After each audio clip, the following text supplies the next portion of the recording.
खान बहादुर खान, लख रुपए तव्हां मुंहिंजे अंगण ते कई आया आहियो। तव्हांजी वॾी महिरबानी। ही घर तव्हांजो पंहिंजो घर आहे। शामराद खान, हिन में को बि शक न आहे त असां हिक ई रत आहियूं। असां जूं भितियूं ऐं अंगण भले अलॻि हुजनि, असांजे मन जूं भितियूं त गॾियल आहिनि। अदा शामराद, जहिड़ा तव्हां पाण आहियो तेड़ी वरी धी तव्हांजी चांडोकी आहे, ॾाढी बहादुर ऐं ताक़तवर आहे। रुखसार, चांडोकी हाणे शामराद खान जी न, मुंहिंजी धीउ आहे।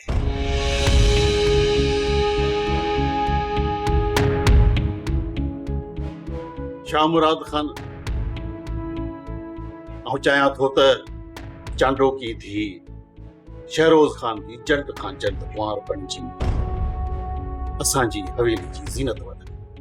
अदा शामराद, तव्हांखे त ख़बर ई आहे त असां चांडोकी जे रिश्ते जी ॻाल्हि करण आया आहियूं।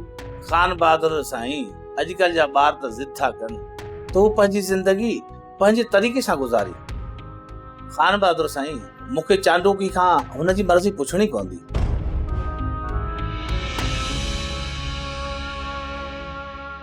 मुंहिंजी चांडोकी सां ॻाल्हि थी चुकी आहे। हूअ हिन रिश्ते में राज़ी न आहे।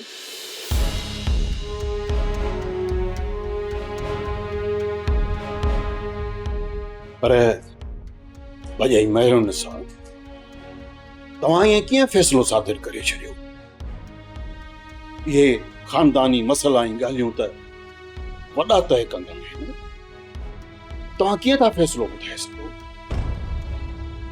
मिर्ज़ा, तव्हां हलो मानी जो बंदोबस्तु करायो त मां खान बहादुर सां कचहरी थो करे वठां। न शामराद खान, न।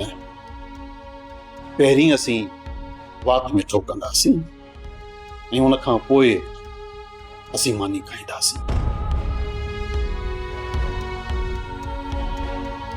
मुंहिंजी घरवारी त रिश्तो पको करण जे लाइ पाण सां गॾु रौब खणी आई आहे ऐं आउं नथो चाहियां त आउं तुंहिंजे अंगण तां ख़ाली हथे वापसि वञां।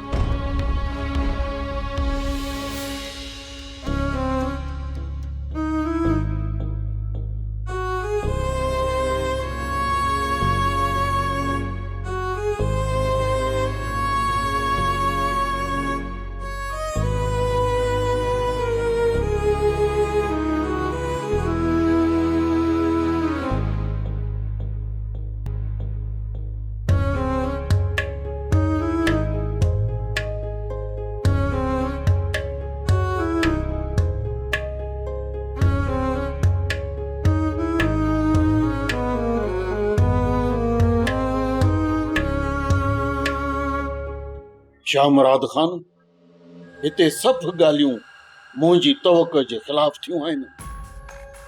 आउं कॾहिं सोचे बि नथे सघियुसि त तूं इहे न्याणी जी पसंदि ऐं नापसंदि जो बहानो बनाए रिश्ते खां इनकार कंदे। खान बहादुर, अदा शामराद त धीअ जी मर्ज़ी जी ॻाल्हि कई आहे। ज़ाहिरी ॻाल्हि आहे, अदा शामराद जी धीअ ॿाहिरि पढ़ी आहे, हू पढ़ियल लिखियल आहे, हू पंहिंजो फ़ैसिलो पाण करे सघे थी। चांडोकी तमामु जज़्बाती ऐं हसास आहे, तंहिं करे हुन जे रद्द अमल खां असां डिॼूं था। जेकॾहिं तव्हां इजाज़त ॾियो त मां चांडोकीअ सां ॿ लफ़्ज़ ॻाल्हाए वठां। शामराद खान, तूं छा थो चए? रुखसार, तुंहिंजी धीउ खां संदुसि मर्ज़ी पुछी वठ। मेहर सां तव्हां वञो, अधी रुखसार खे वठी वञो, वञी चांडोकी सां मिलायोसि। जी साईं।